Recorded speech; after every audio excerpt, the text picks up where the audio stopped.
Romanos capítulo 5, queria te convidar a abrir lá. Romanos capítulo 5. A gente vai ler os 2 primeiros versículos por enquanto, depois a gente vai ler o resto. Romanos capítulo 5, de 1 a 2. Texto magnífico. Um texto que chega a algumas conclusões. É importante você entender que o apóstolo Paulo construiu um pensamento. A gente vai entender isso claramente à medida que se for explicando o que aconteceu antes. O apóstolo Paulo construiu um pensamento para chegar nesse texto em algumas conclusões. Conclusões para a igreja de Romanos. Conclusões para os grupos heterogêneos que existiam dentro da igreja. Romanos capítulo 5, versículo 1 e 2 diz assim: tendo sido, pois, justificados pela fé, temos paz com Deus, por nosso Senhor Jesus Cristo, por meio de quem obtivemos acesso pela fé a esta graça, na qual agora estamos firmes e nos gloriamos na esperança da glória de Deus. Vamos até aqui por enquanto. Texto de Romanos, esse texto em específico é um texto, é o apogeu de uma sessão que começou desde o primeiro capítulo e teve uma conclusão no capítulo 5. Depois ele começa a tratar sobre outros assuntos. O capítulo 5 é talvez o capítulo mais difícil de se entender teologicamente de Romanos. Romanos, por si só, já é um texto dificílimo de entender, porque o apóstolo Paulo, ele tentou comunicar essencialmente o plano da salvação sob uma perspectiva helênica, romana, uma perspectiva mais ainda usando termos jurídicos. Paulo disse aqui como direito, assim como um advogado. Já me disseram que nas faculdades de direito estudam Paulo e dão credenciais a Paulo e Gário como os pilares do direito romano, pelo que produziram. E isso é muito interessante, porque Paulo ele se apropria da cultura romana e tenta explicar o que para o judeu era óbvio, essa questão de sacrifício de Jesus, assim, para explicar em termos simbólicos o que significou para a cultura judaica o sacrifício de Jesus. Era muito simples, porque eles vinham de uma cultura sacrificial, eles vinham de uma cultura onde se expiava com animais os seus pecados. A cultura romana era diferente. A cultura romana tinha outra forma de ver o mundo. Paulo, em poucas palavras, ele define a salvação sob o crivo helênico. E para isso ele usa termos jurídicos.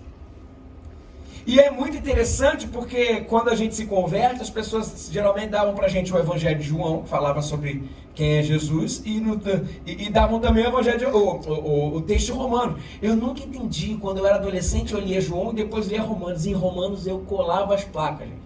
Eu nunca entendia nada que o Paulo estava tentando dizer com isso.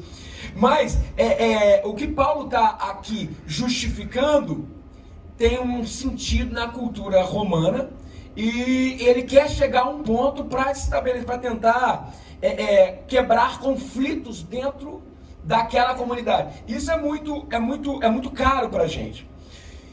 E mais caro ainda para a gente é o termo que ele começa usando, que esse vai ser o centro, inclusive, do que eu tenho para falar hoje. Ele começa no versículo 1 dizendo: tendo sido, pois, justificados pela fé. E eu quero colocar um highlight nessa justificados. Justificados. O que é ser justificado? Antes de eu tentar acessar essa palavra em toda a sua conotação para quem a recebeu, eu quero tentar fazer uma cronologia do que Paulo estava tentando tratar, quais eram os conflitos, e a partir daí definir justificação em Jesus Cristo, para daí a gente entender quais são os reflexos de uma vida que foi justificada por Cristo. E esse é o tema da nossa mensagem: reflexos de uma vida justificada por Cristo.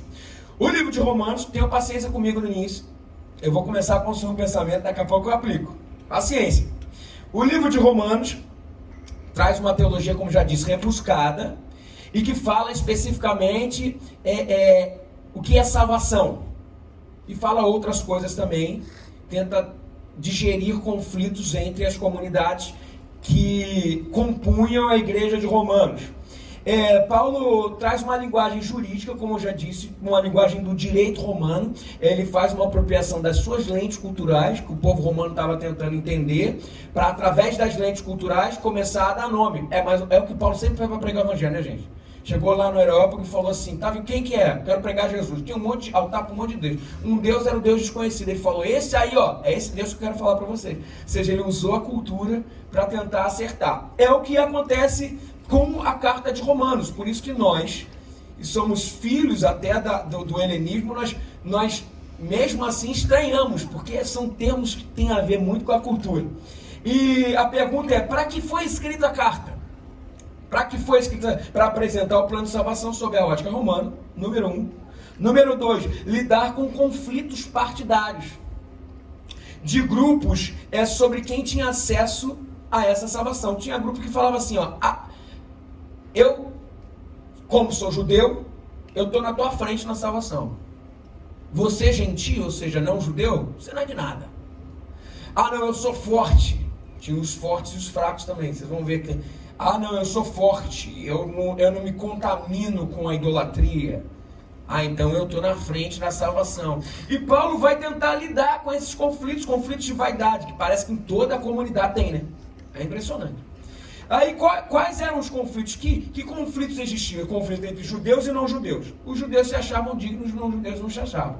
Na verdade, os não judeus eram menosprezados pelos judeus que se achavam dignos.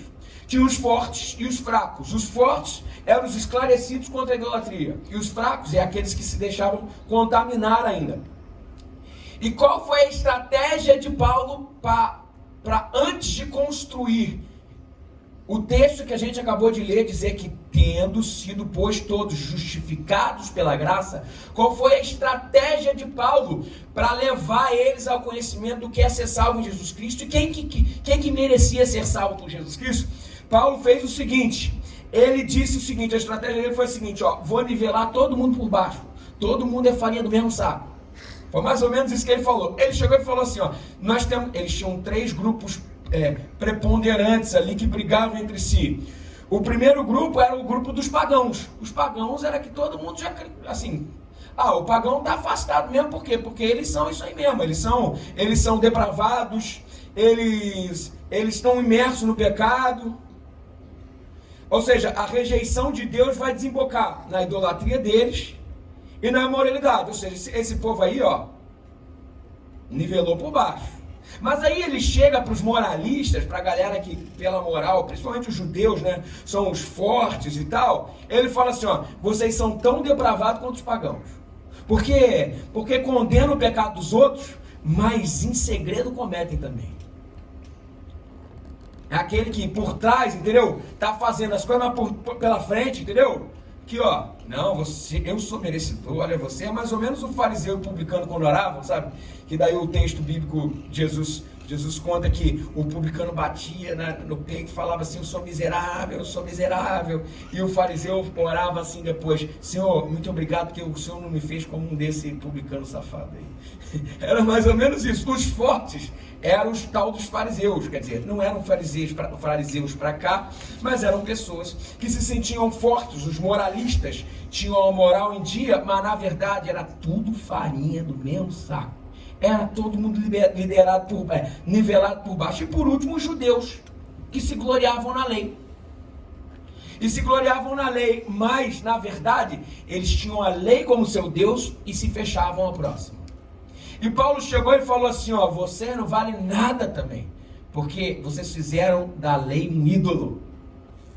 Vocês cometem erro também. Daí, qual é a conclusão? A conclusão final do texto, antes da gente chegar nas aplicações, é o seguinte, depois que Paulo nivelou por baixo, no capítulo 3, no versículo 23, ele termina com aquele verso que todos conhecem de cor, porque todos pecaram e destituídos estão da glória de Deus.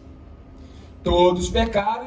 Agora, na versão Ultra Plus NVI, a versão Everton, é o seguinte, vocês são tudo farinha do mesmo saco. É isso. Vocês são tudo farinha do mesmo saco. E qual é a proposta de salvação apresentada, depois que ele botou todo mundo por baixo. Semana passada eu falei no primeiro culto, o sarrafo subiu, essa semana o sarrafo desce. Porque todo mundo farinha do mesmo saco, é o que o Paulo está falando, o sarrafo está lá embaixo. E qual que é a proposta de salvação apresentada por Paulo, a partir do capítulo 3, do versículo 21, depois que ele chegou no 23 e todos pecaram, ele começou uma proposta para dizer assim, ó, tá todo mundo errado, agora como é que a gente vai ser salvo em Jesus Cristo? Qual é a proposta? A proposta dele é falar que nós somos justificados em Cristo. Aqui eu tenho que parar. E a justificação é a palavra que eu vou colocar em highlight aqui, ó. Caps Lock. Justificação. O que é justificação? E eu peço para que vocês prestem atenção. Daqui a pouco a gente vai definir. Como que a gente vai ser justificado? Primeiro, por meio da fé, não por meio da lei. Isso o apóstolo Paulo diz antes. Por meio da fé, não por meio da lei. Porque lei é coisa do judeu, né? Legalista. Por meio da fé, não por meio da lei. Porque pela lei só serve para condenar, como o apóstolo Paulo falou. Não por meio da circuncisão, porque o judeu achava que tinha que se circuncidar, porque aquilo faria com que eles se chegassem mais a Deus, eles seriam separados através, não por meio da circuncisão. Não por meio da circuncisão. Por meio da graça, não por meio das obras. As pessoas pensavam que podiam fazer, e porque faziam, conseguiam se chegar a Deus. Muito pelo contrário, nós já nascemos em concupiscência, como diz o texto. É por meio da graça, e não por meio das obras, mas por meio de Cristo. E como que ele justificou o seu argumento? Como que ele justificou o seu argumento? Dizendo que é pela graça e não por meio das obras, não pelo que fez. Ele justificou dizendo que isso não é uma inovação do cristianismo apenas. Ou seja, eles não estavam inventando aquilo agora, mas já tinha sido atestado na lei e nos profetas. Qual foi a evidência que ele colocou isso? Isso tudo vocês vão ver até o capítulo 5. Qual foi a evidência que ele colocou isso? Ele deu a vida de Abraão como exemplo, para dizer assim, ó, não foi pela lei desde o início, mas foi pela graça. Ele disse que o seguinte, Abraão não foi justificado pela lei, porque nem existia a lei. Abraão não foi justificado pelas obras, porque ainda não era circunciso. Quando foi justificado de acordo com o texto? Mas foi justificado porque creu. Isso o apóstolo Paulo fala. Foi justificado porque creu, foi justificado pela graça. Ou seja, a justificação veio antes da circuncisão. Porque o Abraão só foi circuncidado quando tinha 99 anos. Você imagina. Agora, o que é a justificação? Atenção. Que essa é a palavra-chave que vai fazer com que a gente entenda os reflexos de uma vida justificada. Agora, o que é justificação? Parece óbvio, mas justificação é o ato de ser declarado justo. Mas não é tão óbvio assim. O ato de ser declarado justo, então já coloca a justificação sob o pressuposto de ser um ato. Ou seja, não é um processo, é um ato legal. Você é declarado justo e ponto final. Justificação é um ato. Processo é santificação. Justificação é um ato que se acontece, e quando acontece ele não pode ser desfeito, ele não pode ser refeito. Vamos tentar entender. Justificação, dá um passo ainda. Justificação sendo um ato, é algo que aconteceu no passado, para aqueles que aceitaram a Cristo, e não pode ser desfeito. E santificação é um processo para parecermos com Cristo. O primeiro estágio da salvação é a justificação. A justificação é aquilo que Deus fez pela gente, a gente vai entender daqui a pouco. O que é a justificação sobre as credenciais do direito. São tudo palavras de direito aqui.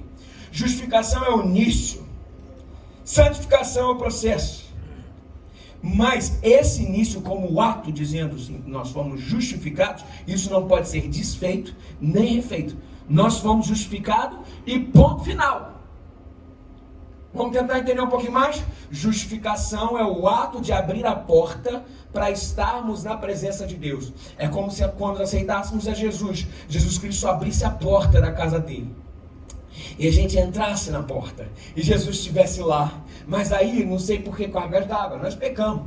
E quando a gente peca, não é Jesus que se afasta da gente. O que afasta a gente de Jesus? É o pecado. E nós vamos para longe de Jesus. Mas o legal é que a justificação nos garante um negócio. Quando saímos da presença de Cristo por causa daquele pecado, o ato da justificação nos garante que aquela porta continua aberta.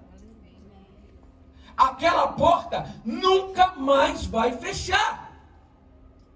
Vocês percebem? Santificação é processo que a gente vai tentar ir. Uma hora a gente vai, outra hora a gente vem e tudo mais. Mas a justificação aconteceu, ponto final, é imutável. Justificação é o ato em que Deus faz assim com a porta. E diz, não tem nada que me faça fechar essa porta de novo.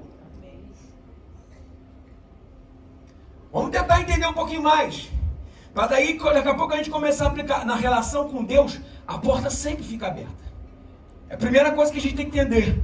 E qual é a diferença entre justificação humana e justificação divina? Nossa, hoje está extremamente teológico. Daqui a pouco vai melhorar, tá? Qual é a diferença entre justificação humana e justificação divina? De novo, justificação humana vem da credencial, vem do direito. A justificação humana você só tem como justificar o justo. Uma pessoa foi incriminada por ter matado uma pessoa. Não se sabe se matou. Foram diante do tribunal, os advogados foram e tal, não sei o quê. E no final das contas viu que as provas e as evidências mostravam o contrário. Que ela não tinha matado aquela pessoa. Então vem o juiz, bate o martelinho e faz assim, ó. Você está justificado. A justificação humana faz com que os justos ganhem credenciais de justificados porque não fizeram aquele ato. Mas a justificação divina não. A justificação divina é o contrário. A justificação divina Deus justifica o injusto. Mas como é que pode isso? Como que isso acontece? Sabe por quê? Porque Jesus foi o nosso fiador e nosso representante para pagar nossa dívida. Eu aprendi um negócio da minha mãe: não seja fiador de ninguém, meu filho. Ser fiador é uma furada. Minha avó também falou isso para mim. E a Bíblia também fala. Engraçado, a Bíblia fala para não ser fiador, o próprio Deus falando, mas ele foi fiador da gente. Olha que coisa interessante. O que é o fiador? O fiador é aquele que bota o seu patrimônio na frente, o que ele tem de mais precioso, em detrimento de um outro amigo, de uma outra pessoa. E se aquele cara não honrar com o compromisso, quem paga é aquele cara. Agora, vejam aonde isso vai dar. Porque a justificação divina, ela parte do pressuposto de que não tem nada de justo. Porque justo era a gente pagar. Lembra que justificação é um ato? Lembra que justificação é um ato de deixar a porta constantemente aberta. E é um ato que o próprio Deus tomou na nossa direção e a gente respondeu a ele. E depois o próprio Deus pagou com o seu sangue através do seu filho para continuar aberta aquela porta. Justificação parte de uma lógica humana injusta. E o nome dessa lógica humana injusta se chama graça, que é o que? Favor imerecido. Aí agora faz sentido a gente continuar o texto. A gente não vai ler o texto não. A partir do versículo 7 de Romanos capítulo 5, ele diz o seguinte: dificilmente haverá alguém que morra por um justo. Pelo homem bom, talvez alguém tenha coragem de morrer. Mas Deus demonstra o seu amor por nós, em que Cristo morreu em nosso favor, quando ainda éramos pecadores. Como agora fomos justificados pelo seu sangue, muito mais ainda seremos salvos da ira de Deus por meio dele. Se quando éramos inimigos de Deus, fomos reconciliados com ele, mediante a morte do seu filho, quanto mais agora, tendo sido reconciliados, seremos salvos por sua vida.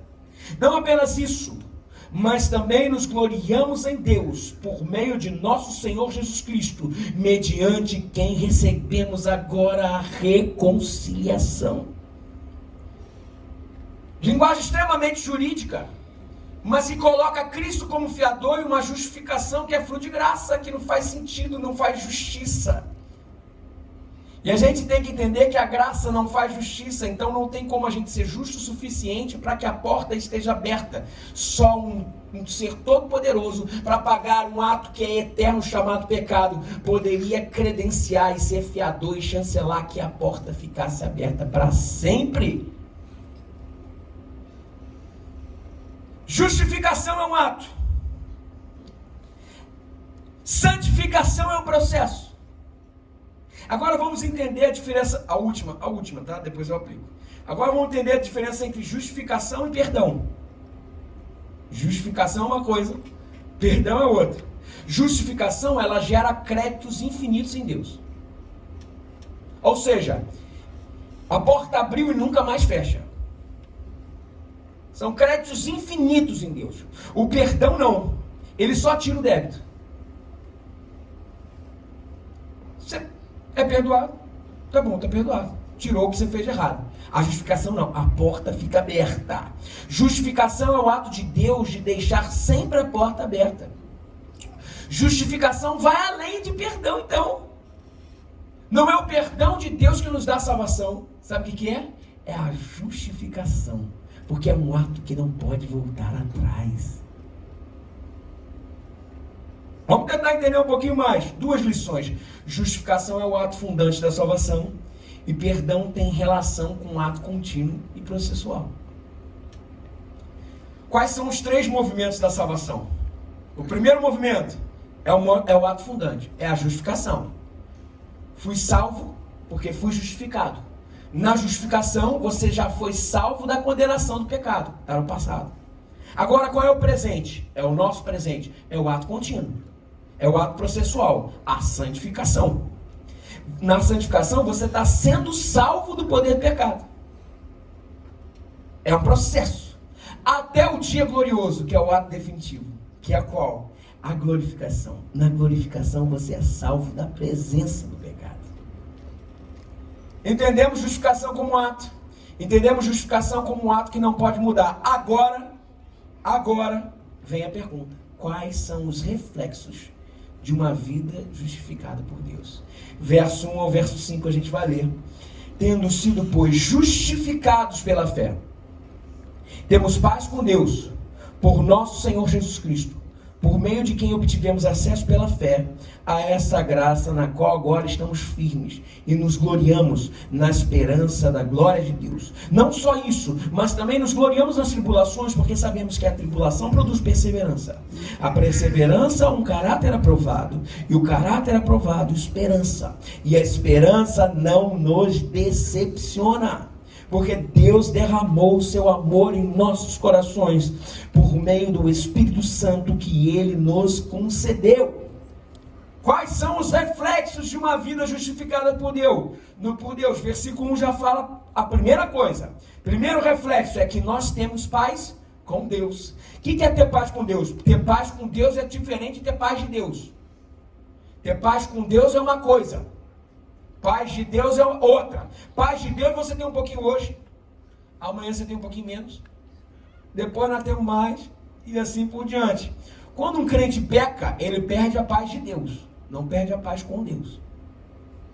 Vocês entenderam? Sabe por quê? Porque a paz de Deus são filhas da justificação, que é um ato fundante e que não pode voltar atrás. A paz com Deus, perdão. É um ato que não pode voltar atrás. Percebam que é a justificação que nos dá paz com Deus. A justificação é um ato único, é um ato definitivo, um ato que não pode ser desfeito. Justificação gera créditos eternos. A porta vai estar sempre aberta para a gente. Sempre. De acordo com o verso 1, só existe reconciliação com o Pai através de Cristo. Ele nos justifica. Ato único e definitivo. Ele nos dá definitivamente paz com Deus. Esse assunto pecado já foi resolvido na cruz do Calvário. O castigo que nos traz a paz estava sobre ele e sobre as suas pisaduras. Nós fomos sarados. Ele levou nossas transgressões. Ou seja, pecado não faz parte mais da equação que entra na nossa relação com Deus. A porta sempre estará aberta. A porta é sempre, o que eu estou tentando dizer com isso, sabe? Quantos de nós, quantas vezes nós fazemos alguma coisa errada e temos vergonha de orar? Fez uma besteira, daí tu faz assim, cara, fiz besteira, pô, que vergonha, bobagem, rapaz, bobagem. Daí o cara faz um negócio errado, o cara fala, deixa eu passar uns 2, 3 dias, sabe? Aí depois eu ia falar, e aí Deus, perdão, foi de novo. Bobagem, vocês não entenderam, nós não entendemos nessas credenciais de um Deus eterno que nos justificou e deixou a porta aberta. Essa equação não fecha, a porta está aberta. Gente, isso é mentira do diabo. Você está desconsiderando o sangue de Jesus, que é poderoso para te perdoar de todo o pecado. Você está desconsiderando essa justificação que te dá créditos eternos para se chegar a Deus. E isso, gente, mexe muito. Eu vou falar a principal estratégia de tirar crente que não conhece a Escritura, ou crente novo convertido do rebanho, é a seguinte. O cara erra, ou o cara tem um passado muito ruim. Daí ele chega aqui e vê todo mundo cheirosinho, bonitinho, falando assim. Daí o cara fala assim, tá vendo? Teu lugar aqui não, cara. Tu já viu tua vida? Já viu que o negócio não tá legal?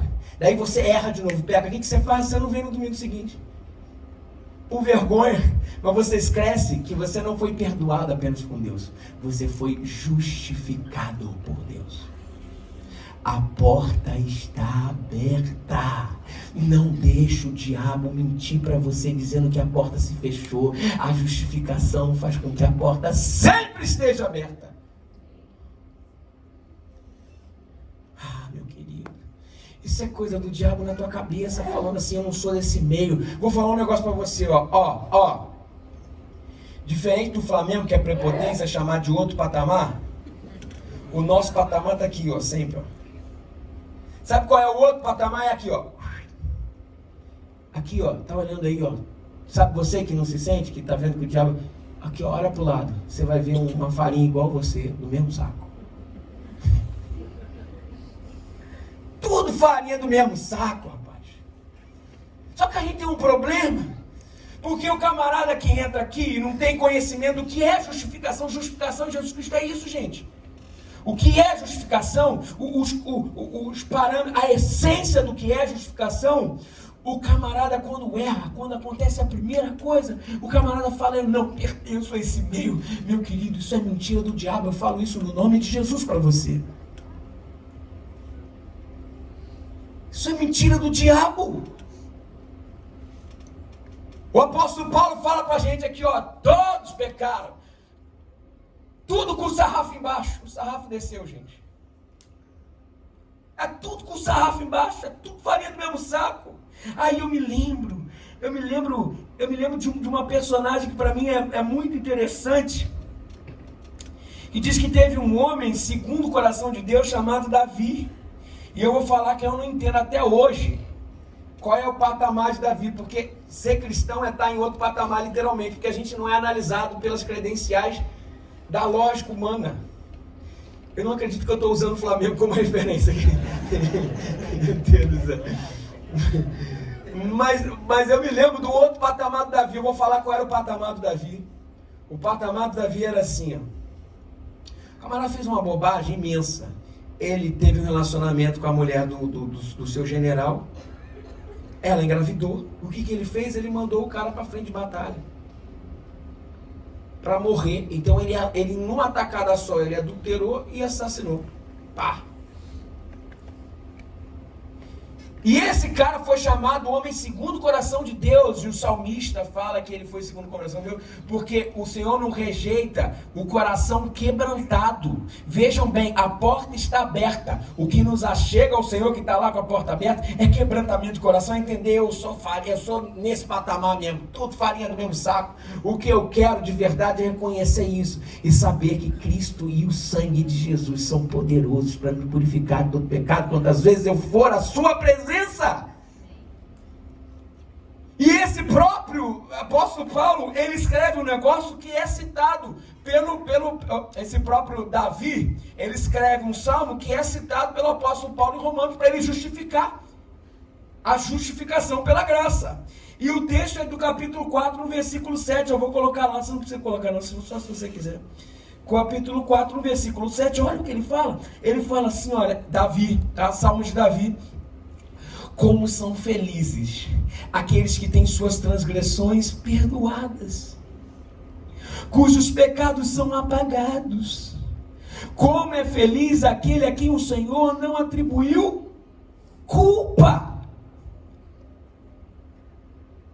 A consciência da justificação faz com que um erro só seja um erro. A gente levanta, sacode a poeira, dá a volta por cima e fala: o meu alvo é Cristo, ser conhecido por Cristo, porque a porta continua aberta. Ah, meu irmão, muda totalmente a vida. Porque quando eu estou bem, estou perto. Quando eu estou mal, não, caramba, não dá, eu tenho vergonha, não é para mim e tudo mais. É isso, é um prato cheio pro diabo. É fácil de se afastar do evangelho assim. A gente tem que aprender um negócio: não superdimensione o pecado, superdimensione o sangue de Jesus, que nos purifica de todo o pecado. Sabe quando você fala assim: Jesus me perdoa, mas eu não me perdoo? Não, eu entendo isso logicamente. Você está dizendo indiretamente uma verdade, quer dizer, uma mentira. Você está dizendo assim: o sangue de Jesus não me purifica de todo o pecado. Alguns até podem, mas não dá para me perdoar desse. Ei, se Cristo já te perdoou e jogou teu pecado num mar de esquecimento, o que você está fazendo com ele pendurado no seu pescoço? O que você está fazendo? A lógica de Cristo não é a lógica do homem com o outro, não, dizendo assim: me dá um tempo para eu te perdoar. Cristo não funciona nem na lógica do tempo, do cronos. Então, se você perdoar aqui, pode ser pedir perdão aqui, pode ser que seja isso. Jesus nem veja nessa lógica, veja no futuro, no passado, é tudo junto para Jesus. Não existe isso, não perca tempo, não perca tempo. Você já foi justificado e ponto final. O mestre escreveu na sua sentença: perdoado. Pecado não é um negócio mais que está na relação com Deus, porque Cristo é o Cordeiro de Deus que tira o pecado do mundo. Não, atenção, não se relacione com Deus pelo quanto você acerta, ou pelo quanto você erra. Se relacione com Deus pela graça, e ela já te deu uma sentença que te justifica. O mestre escreveu: perdoado. Mas também você pode dizer assim: peraí, e se eu errar de novo? Eu vou errar. Não tem jeito. Eu vou falar um negócio: bem-vindo ao clube. Bem-vindo ao clube. Não tem jeito, mas daí ele te lembra: a minha justificação gera créditos eternos.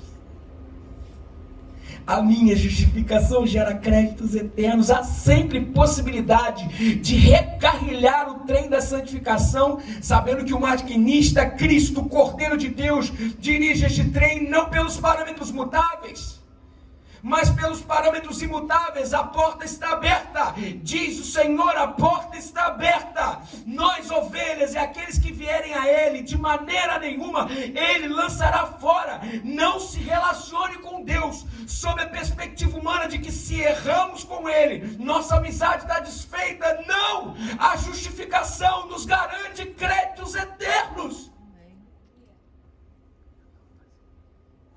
Mude a sua relação com Deus.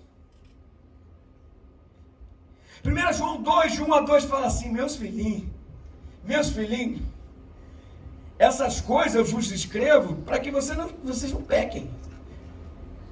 Mas se acontecer de pecar, temos um advogado para com o Pai, Jesus Cristo, o justo. Mas eu diria mais ainda, mais que o justo, é Jesus Cristo, o justificador. O que é rei não fechar as portas. Jesus Cristo justo, Ele é a propiciação pelos nossos pecados, e não somente pelos nossos, mas também pelos de todo mundo. Não caia nessa cilada do diabo de se relacionar pela meritocracia dos seus atos. Não! Não é isso.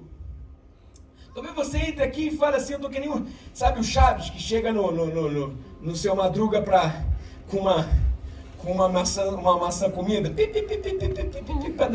pro seu Madruga não, Girafalho, que foi? Eu não aguentei, eu comi. Daí ele falou, não, tudo bem, já tinha uma maçã na mesa. Aí ele falou assim, não, você estava com fome, não tem problema. Ele falou, não, você vai ficar triste se eu comer outra. Daí ele falou assim, não vou não. Daí ele tira a outra do bolso, comida.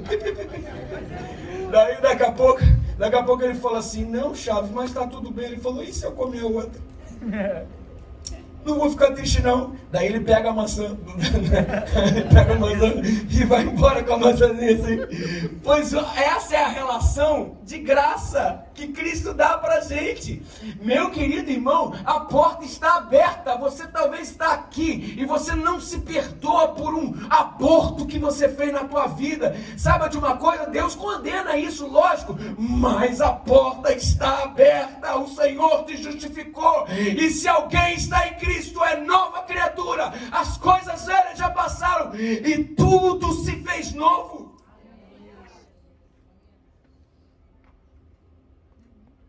Talvez você está aqui e se condena por um vício que você não consegue nem largar. Quando você vê, você já está caindo de novo. E o diabo fala assim, rapaz, a porta fechou para você. Meu querido, saiba uma coisa, pode esquecer de tudo que eu falei, mas saiba uma coisa, se o Senhor te justificou, a porta está aberta. Saiba disso. Santificação é um processo pelo qual hoje eu estou melhor que ontem. Mas eu nunca posso olhar a santificação sob a perspectiva da glorificação, porque na glorificação eu estou pronto. Santificação é uma escadinha pela qual eu tenho que olhar sempre para trás e falar, eu estou melhor. Eu estou melhor. Se eu olhar para frente, já era. Eu olhei minha foto há um tempo atrás e eu falei assim, pô, emagreci, top. Mas se eu olhar a minha foto de adolescente, eu entro em depressão.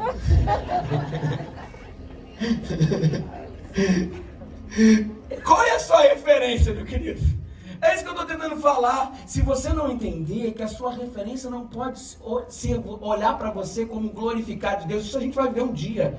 A gente vai ver isso na glória do Senhor. Mas se a gente não entender que a nossa referência é sempre olhar e falar assim, ó, eu prossigo em direção ao alvo. Que a minha soberana vocação, conhecer Jesus Cristo e ser conhecido por Ele. O apóstolo Paulo fala isso sempre sobre uma caminhada e um processo em que a gente olha em direção ao alvo, mas vê o quanto a gente já caminhou. Meu querido, mas eu cometi 2 abortos. Não importa, pode ser 50 maçãs que o Chave come. Meu querido, a justificação de Cristo faz com que tudo se faça novo, só depende da gente. Eu fumava 50 cigarros, vamos supor. Hoje eu fumo, não fumava não, tá gente? Hoje eu fumo 40, glória a Deus. Glória a Deus. Amanhã vai ser 35. Agora o que não dá é para você parar a caminhada sob a perspectiva de não entender o que é ter sempre uma porta aberta. Uma porta aberta. Ele nos justificou. É maravilhoso. É maravilhoso.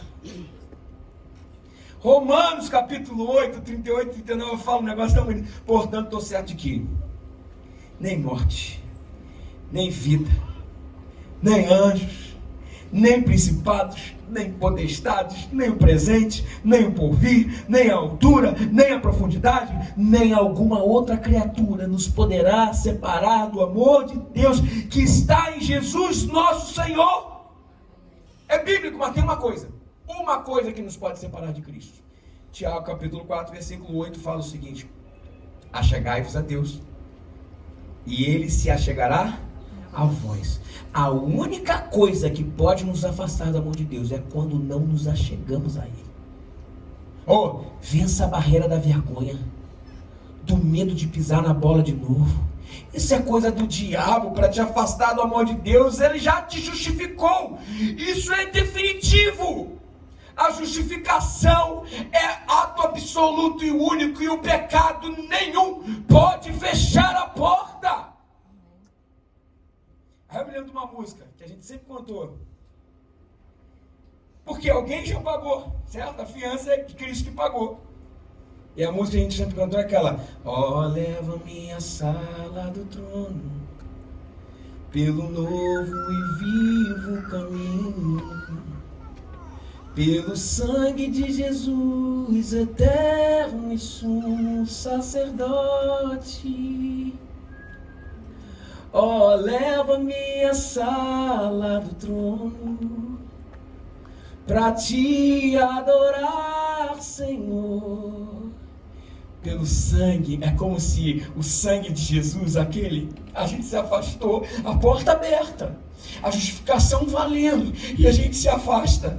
E quando a gente se afasta, porque a gente escolheu se afastar por causa do nosso erro, o sangue de Jesus vem, nos pega na mão e fala assim: ei, leva-me à sala do trono. E o sangue de Jesus fala assim: ó, sou eu que vou te levar. Vem o novo e vivo, mas não é novo, é o mesmo caminho, o caminho que faz com que o sangue de Jesus nos traga a presença do Deus Todo-Poderoso, porque Ele já deixou a porta aberta. Não caia na mentira do diabo de que pecado fecha a porta. Não fecha. Gente, eu falo isso porque eu vejo isso aos montes vindo para mim, como se não se sentisse digno. Aos montes vindo para mim: eu vou desistir dessa vida de crente. Ei, o Senhor não nos perdoou de pecados apenas. Ele criou uma ponte chamada justificação. Qual é o segundo passo? Qual é o segundo reflexo de vivermos uma perspectiva de vida justificada por Deus? Vivemos sob a perspectiva da ressurreição. Olha que lindo no versículo 9 e versículo 10 de Romanos capítulo 5. Romanos capítulo 5, versos 9, diz o seguinte: como agora fomos justificados por seu sangue, muito mais ainda, por meio dele, seremos salvos da ira de Deus, se quando éramos inimigos de Deus, fomos reconciliados com ele mediante a morte do seu filho, quanto mais agora, tendo sido reconciliados, seremos salvos por sua vida. Paulo quer reafirmar para nós que a nossa relação com Deus não tem como essência pecado, e o que Deus vai fazer com o pecado, mas o grande evento da nossa relação com Deus é a ressurreição em Jesus, é a vida em Jesus. O que eu quero dizer com isso, gente? Eu quero dizer que a nossa grande esperança é a vitória da ressurreição em Cristo em nós. Não somente a cruz de Cristo, mas a ressurreição de Cristo que tem impacto na nossa vida. Nós estamos falando não de pecado, mas de vida.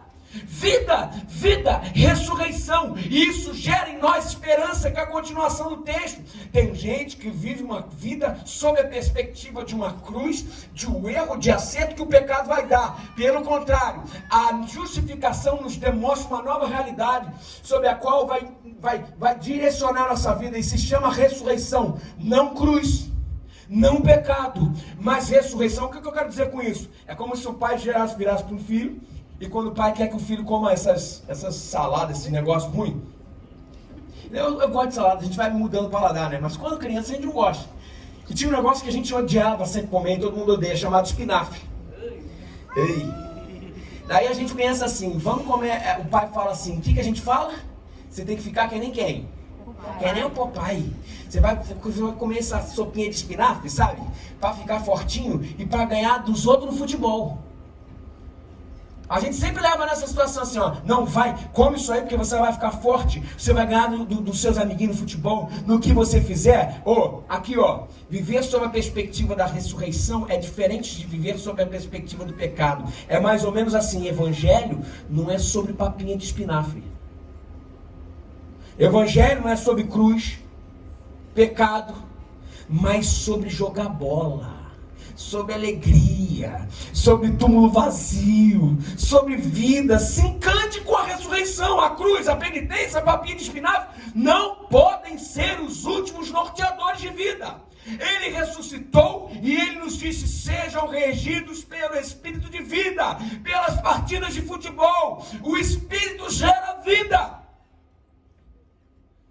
Tem gente que vive o estado infantil do Evangelho, que é ficar assim: eu preciso comer a papinha de espinafre, senão eu não jogo bem futebol. É o contrário, é falar assim: eu quero jogar bola, eu quero me dar bem, mas eu tenho que melhorar. Então manda a papinha de espinafre pra dentro, não tem problema não, mas o que me importa é o futebol bacana. O que me importa é o jogo bacana. Sabe qual é o nome disso? É entender que a lei do não se embriagar com o espírito, como eu falei para a semana passada, não se embriagar com vinho, como eu falei semana passada, ela não sobrepõe o encheivos do espírito. O espírito faz com que a gente renegocie as nossas escolhas. E nunca o contrário. Não pode, não pode, não pode. Isso é viver sob a perspectiva e sob a perspectiva de cruz e penitência. Mas sob a perspectiva de sermos justificados por Cristo, o Senhor fala: Ele ressurgiu, por isso que venham as papinhas de espinafre.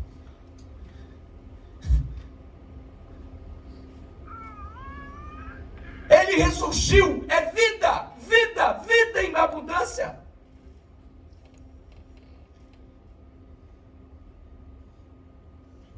E por último, o terceiro reflexo de vivermos uma vida justificada por Deus é que nós vivemos sob a perspectiva da esperança e não das tribulações. Eu já vou falar o versículo, que é o versículo 3. Mas você talvez fale assim: então quer dizer, então, eu entendi, que eu tenho paz com Deus em Jesus, Ele não está com um chicote na mão esperando eu errar, não está me esperando com uma danação no inferno, é isso? É isso mesmo.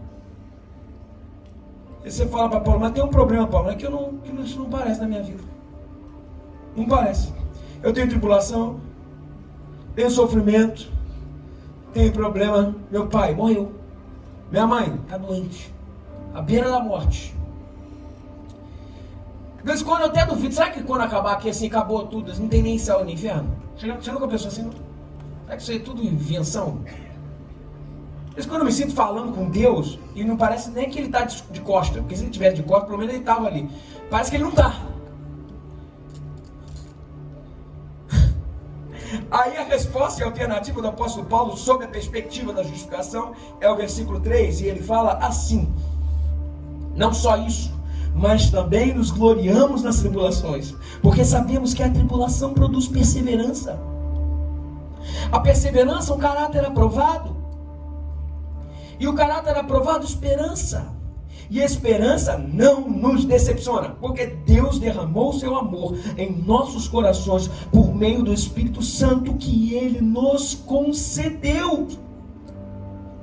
Aprenda um negócio: estar em paz com Deus não é estar em paz interior. Não é ser zen. Quem faz a gente ser zen é remédio. Pode ser. Mas de acordo com o texto, vejam que é uma escadinha. Vocês percebem a escadinha? Tribulação, perseverança, caráter aprovado e por fim esperança. De acordo com o texto, a paz com Deus gera uma nova consciência e não um estado emocional. Vou repetir. De acordo com o texto, a paz com Deus, nessa escadinha até chegar à esperança, gera uma nova consciência e não um estado emocional. Existe um desdobramento da tribulação de acordo com o texto. A tribulação gera um teor pedagógico. É pedagógico. Não estou dizendo que a gente tem que ser masoquista. Ninguém é masoquista aqui, ninguém quer sofrer. Mas sabe o que é? Por diversas vezes, essa é uma estratégia de Deus. Vocês lembram o que aconteceu com o seu filho, Jesus? A história conta que Jesus sofreu. E porque ele sofreu, a pedagogia do próprio Deus nesse sofrimento foi glorificá-lo. Percebam, Deus não prepara você para o céu, mas Deus prepara você para viver o reino de Deus na terra.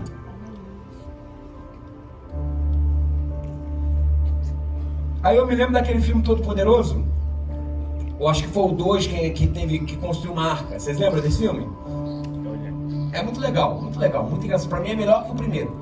E nessa construção da arca, o rapaz que tinha uma família e tal, ele era governante, eu acho que ele era envolvido com política. E ele começou a crescer os pelos, ele tentava esconder. Chegou uma hora que ele falou assim: ah, não é isso que Deus quer pra mim, então vai ser assim, ponto final. Só que a esposa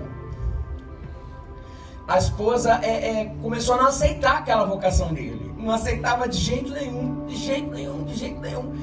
Até que ela pegou os filhos e foi embora. Triste pra caramba, o marido dela sendo piada pra sociedade. E ela chegou num daqueles fast food lá e pediu uma coisa pros filhos e passou a reportagem do Noé. E todo mundo rindo. Daqui a pouco, e ela triste pra caramba, daqui a pouco chega o cara que tava varrendo, era o Morgan Freeman, que ele era a representação de Deus, né, no filme. Daí o cara que tava varrendo sentou do lado dela e falou assim: que foi? Tá acontecendo alguma coisa? Ela falou assim: você sabe aquele cara ali da televisão? É meu marido. Por isso que eu tô assim. Pô, daí ele falou assim, daí ela começou a conversar e eu sempre que mantive a minha família, eu queria a união da minha família, olha o que aconteceu. Daí o Morgan Freeman, na personificação de Deus, falou assim: você acha que se você sempre pedir união para sua família, Deus vai dar união para sua família? Ou possibilidades para que a sua família esteja unida? Aí ela parou, olhou para ele. E ele falou assim: volta. Essa é a possibilidade, construir a arca. É a mesma coisa que o texto está falando. O que o texto está falando para a gente é que pedagogicamente as possibilidades vão nos forjar. E o Senhor tem algo maravilhoso para fazer para a gente, não é um reino de Deus vindouro, mas agora. O que aprendemos no texto é que a esperança nasce num contexto de conflitos. Quer forjar esperança é conflito, gente. O que gera esperança é o conflito. É uma escadinha: tribulação, perseverança, caráter aprovado, esperança. A esperança, o que nos faz sonhar, o que nos faz ir para frente, só vem quando ganhamos casca. Pode bater que eu seguro a onda. Não sei se vocês percebem, mas as crianças são assim. As crianças choram, o bebê chora por qualquer coisa. Nasceu o primeiro mês, é um terrorismo. Esse é um terrorista. Total, nossa. Meu irmão, o Theo agora inventou assim, terrorista revival. O Theo tá nessa agora. Não dormiu a noite inteira. Mas o primeiro mês, porque tudo, é o ar, é a respiração, tudo faz chorar. Não tem casca. É muito interessante porque a minha filha, a Helena, eu já falei da Helena pra vocês, né? A Helena é a profanação do choro em pessoa. Se o dia tá nublado, ela fala: ai, tá nublado. Se o dia tá sol, ai, tá sol, mas porque não queria estar nublado? É porque é muito sol, pega em mim. Qualquer coisa, meu irmão, ela tá chorando. Mas a verdade não é que a gente tem que ficar insensível ao choro, mas à medida que a gente vai indo, a gente vai ganhando casca. A gente vai ganhando casca. Mas aí vem a grande pergunta sobre a tribulação, que não tem a ver com o masoquismo, mas a pergunta que o próprio Deus está falando sobre a perspectiva da justificação é a seguinte: a grande pergunta a pergunta que você tem que fazer é: eu me glorio nas tribulações? Mas mais que isso, eu tenho percepção que Deus não está me castigando, mas trabalhando pedagogicamente em minha vida, para que eu cresça no que Ele tem para mim.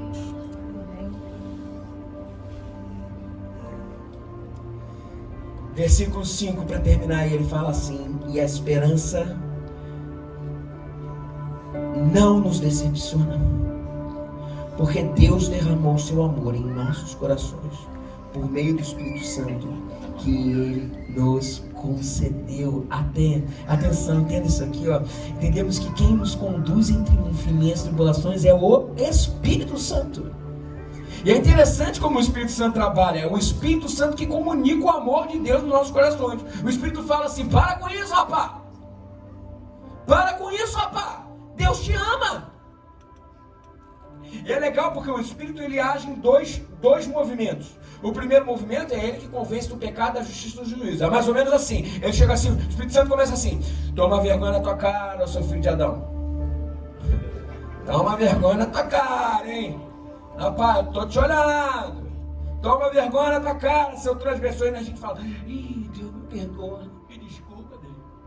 Me perdoa, tô totalmente errado. Aí a gente cai. Mas ele vem no segundo movimento, nos levanta e fala, Everton, para com isso, cara. Para com isso. Deus te ama. Deus te ama. Veja, o Espírito Santo não fala assim, Deus vai te castigar, hein? Deus vai soltar o gafanhoto em você, hein? Não é assim não. Deus fala, ele fala assim, eu te amo. Porque a palavra nos diz, atenção, o amor de Cristo nos constrange. O constrangimento de Deus, a pedagogia de Deus é o amor. O amor de Cristo nos constrange. Agarre-se na esperança da ressurreição, pois as tribulações do presente tempo não são maiores que a glória do porvir. Vamos um texto, 2 Coríntios 4,17, versículo 18 também. Porque as nossas leves e momentâneas tribulações só geram para nós, só produzem para nós um peso de glória muito excelente. Não atentemos nós nas coisas que se veem, mas nas que não se veem, porque as que se veem são temporais, e as que não se veem são eternas. E Pedro, 1 Pedro capítulo 5, versículo 10, ele diz um negócio muito lindo. Olha, vê se não tem a ver com o que a gente está falando. O Deus de toda graça, que nos chamou para a sua glória eterna em Cristo Jesus, friso o que vem agora, depois de terem sofrido durante um pouco tempo, os restaurará, os confirmará e lhes dará força e os porá sobre firmes alicerces. A ele seja a glória, a honra e o domínio e o poder para todos sempre. Amém. E nós vamos nos tornando fortes, de acordo com o texto no versículo 3 a 5, nós vamos nos tornando fortes, nobres, nós vamos nos tornando até belos. E o diabo vem e fala assim, ei, tu não é de nada, e chuta a porta da tua vida e apronta alguma coisa, e a gente fala assim, glória a Deus. Mas por que glória a Deus? Eu dou glória pela esperança. Eu dou glória pela esperança, a esperança de que as nossas leves e momentâneas tribulações só geram para nós peso de glória. Quando vem a tribulação, a gente só tem que dar glória a Deus, porque eu descobri que Deus não é contra mim. Deus não é contra mim. Deus me ama. Eu tenho uma esperança. Eu tenho uma esperança eterna. Ele está comigo. E todas as coisas cooperam para o meu bem. Ah, meu irmão. A paz de Deus